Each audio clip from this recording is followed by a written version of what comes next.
Yo guys, it's Nintendo, and welcome to my thoughts on the Splatoon Direct that happened July 6th, 2017, because that's the year we're in. So without further ado, let's go into this video. I'm a little bit late because I had stuff to do yesterday, but hopefully this will get out the next day, the Direct. So yeah.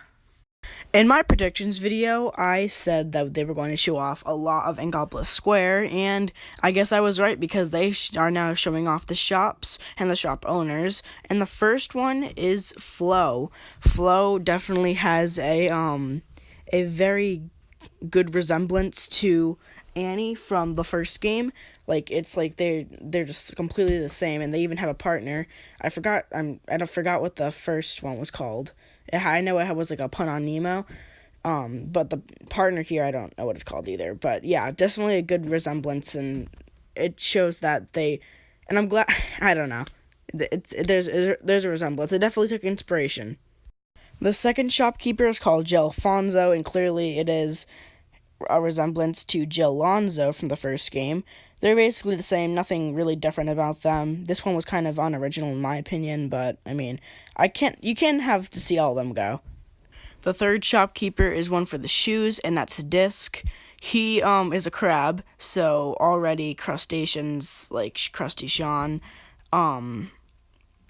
yeah, they're basically the same too. I don't know about the same like personality, but their designs are definitely like have a resemblance. And the final shopkeeper is Sheldon from the original game, and he obviously does the weapons, he sells them.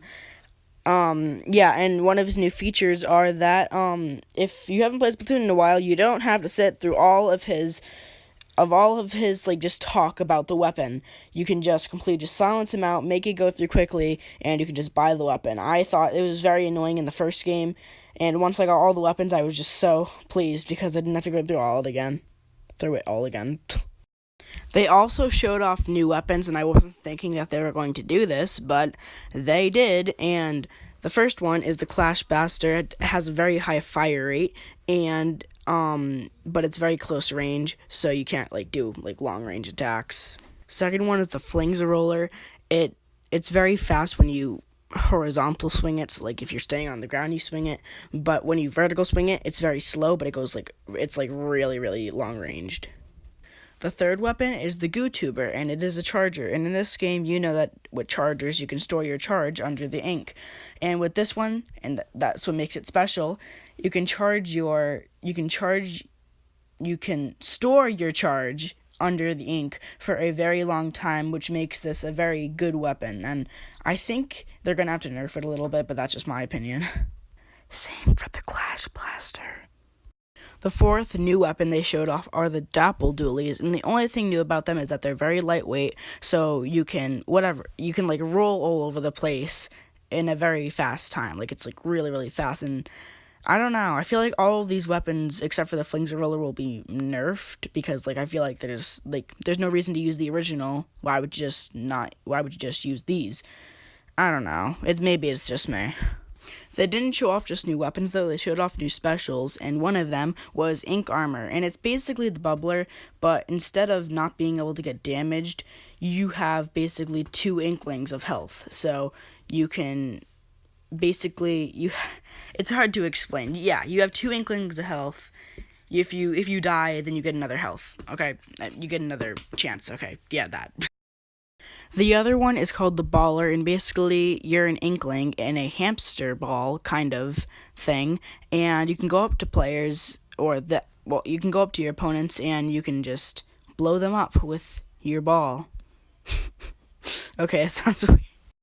They also talked about some stages, and they showed 2 new ones and 1 returning. Well, no, technically it is 2 new ones for the game, but one of them is returning, and the returning one is Port Mackerel, but the addition is now we have sponges, and if you don't remember, those are from the multiplayer. Single player, just kidding. There was also another stage called Sturgeon Shipyard. I believe it's a shipyard, I know that. But I think it's Sturgeon Shipyard, and the whole gimmick there is the platforms are going up and down, so it's pretty easy to get flanked, I'm guessing. We knew everything about ranked battles except for the ranking system, and at the Direct they showed all that off, and basically you rank up for each mode. So like if it's Splat Zones, you would only rank up for that mode, and if it was Rainmaker, you would only rank up for that mode. So I don't know how to think about it. I would have to play it and then give my thoughts about it, but so far it's okay, I guess. And this really isn't new, but just so I can tell you guys that I was right, they did talk more about League battles. They did show off new abilities too, and one of them was Thermal Ink, and basically if you hit an opponent, then you can track them, like behind walls and stuff. Next ability is the Object Shredder, and basically it powers you up when you hit something that's not an Inkling. So for example, the sponges on Port Mackerel will get smaller when you hit them, or at the example that they used, ink walls. This ability really isn't new, but there is a factor in it that is new, and basically this ability only works if you haven't splatted anyone yourself from the time that you were alive and stuff. So yeah, I don't know. It's kind of like I wouldn't use it now anymore, but I mean it was kind of broken in the original game, to be honest. Respawn Punisher is kind of a weird one. Not many people understand it, including me. But I think what it is that if you have Respawn Punisher, then and you kill someone, then their respawn would take longer than it really would. I think that's it. This one's my favorite one because the drop roller, instead of stealth jump, even though apparently there is stealth jump in the game, someone has found it or whatever, instead of stealth jump, you roll out of the opponent's way when you're trying to when you're jumping. So it's really cool. I love this. We get a little bit more information on Salmon Run as well, and that is basically that you can only play Salmon Run at certain times, so like 4 o'clock, 5 o'clock, 6 o'clock, you get what I mean. And also that the rewards for Salmon Run are coins, they could be basically anything, and also the big one is that you can get gear exclusive to the Salmon Run rewards, so you're going to definitely want to be doing Salmon Run a lot. If you guys had the original Splatoon, you probably had Splatnet as well. And now you can have Splatnet for Splatoon 2 because there's Splatnet 2. And it's basically Splatnet, but there's a lot more features. And it's going to be definitely better than Splatnet. We finally know the role of Krusty Sean in Splatoon 2, and that is that he will sell you food, and that food will either level you up faster or will give you more coins when you're done with the battle. They also talked about future updates, and one of them is, I believe, a new weapon class, or it's just, like, kind of relative to the H3. That's YouTuber. The Nozzle Nose class, because they kind of act similar, but it's the Splatbrella, and basically, you can block attacks, but it also acts as an H3 Nozzle Nose. And if you hold down the umbrella for blocking, then it will go fast and stuff. You've seen the video, you know what it is. They also showed off a new special weapon, and that one is called the Bubble Blower. Basically, you make bubbles, huge bubbles that are your ink, and either you or your teammate can pop them, and ink will go everywhere, and you can splat enemy opponents' stuff. To wrap this video off, we will be able to play a new Splatfest July 15th before the game comes out, and we have a new band called Off the Hook with Marina and Pearl Harbor.